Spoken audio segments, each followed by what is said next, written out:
প্রতিষ্ঠা হওয়ার পরে 98 সাল থেকে একটা আওয়াজ উঠেছিল, হয় এবার নয় নেভার। 2001 সালে হেরে যাওয়ার পরে পার্টির খুঁটা পুতার লোক পাওয়া যেত না। আমি বাবুলজি আসছি বলে এত পতাকা টাঙ্গিয়েছে তৃণমূল কংগ্রেসের 100 দিনের কাজের মারা টাকায়। আমাকে বলছে, নাম করে, নাম আমি করতে চাই না, পিপিলিকার পাখা গজায়। আরে এত পরিবেশটা নষ্ট করবেন না।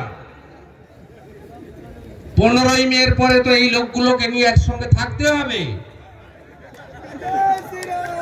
15ই মের পরে তো তৃণমূল কংগ্রেস থাকবে না। আমি বামপন্থীদের শ্রদ্ধা করি, লক্ষণ শেঠদের নিন্দা করি। আমার আদর্শ কলেজে অধ্যাপক ছিলেন বামপন্থী আন্দোলনের নেতা সুধীর গিরি, অকৃতদার।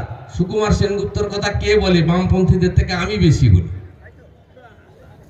আমার লড়াইটা ছিল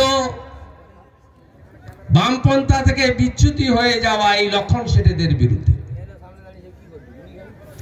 আজকে বামফ্রন্ট 11 সালে হেরে গিয়ে 16 সাল পর্যন্ত লড়েছে, কংগ্রেসের সঙ্গে গিয়ে জোট বেঁধে লড়েছে। আর এই তৃণমূল কংগ্রেস এবারে দ্বিতীয় হবে। এরপরে পঞ্চায়েতে প্রার্থী হওয়ার মতো লোক খুঁজে পাবে না।